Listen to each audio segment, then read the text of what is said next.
का मेला और महत्व क्या है? शुरू कर। हाँ। आप इस चैनल को देखने वाले को साधु समाज के तरफ से कोट कोट आशीर्वाद और धन्यवाद।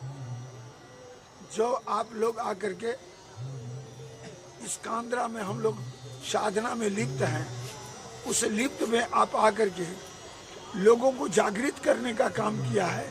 तीसरी शक्ति का स्वरूप आप लोग हैं, ताकि हम लोगों के दुख और सुख दोनों को आप प्रदर्शित करते हैं। इसके लिए आपको और आपके चैनल को धन्यवाद है और आशीर्वाद है। अब रही बात कल्पवास कितने दिनों से क्या महत्व है? ये 31 दिनों के कल्पवास है।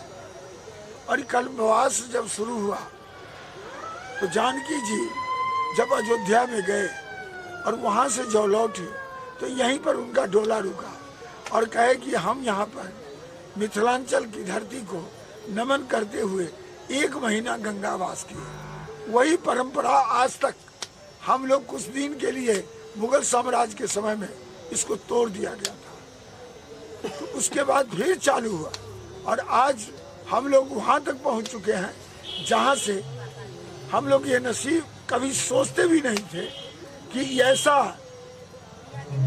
सुख सुविधा और आरामदेह कल्पवास होगा।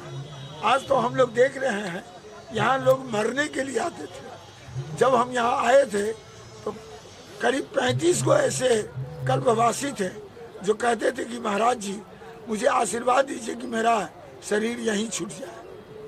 और दोबारा जब वो जाती थी तो फिर कामना करती थी कि चले वहाँ जाकर के शरीर को छोड़ दें।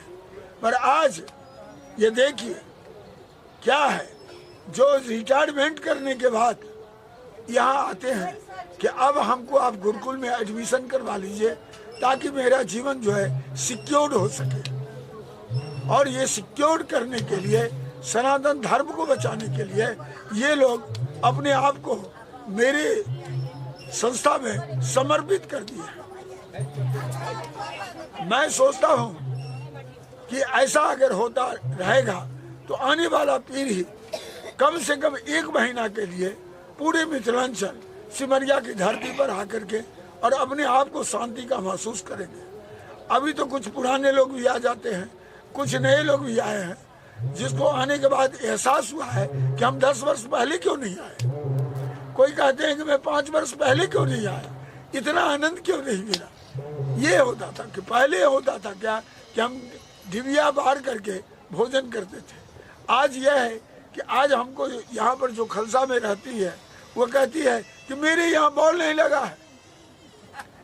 ये कहती है कि हमारे यहाँ पंखा नहीं है। महाराज जी कितना हमारी परिवर्तन हुआ है आज। इसका श्रेय सिर्फ हम संजय झा जी को देते हैं, जो संजय झा जी आकर के इसका कायाकल्प किए। मिथिला में तो बहुत सारे नेता हुए, बहुत सारे चीफ मिनिस्टर हुए, बहुत सारे मंत्री हुए, मगर किसी का ध्यान इस गरीब जनता के तरफ नहीं गया। यहाँ कोई साधना करने वाले के तरफ नहीं गया। मगर आज संजय झा को मैं समस्त साधु समाज और कल्पवासी के तरफ से मैं कोट कोट आशीर्वाद देता हूँ।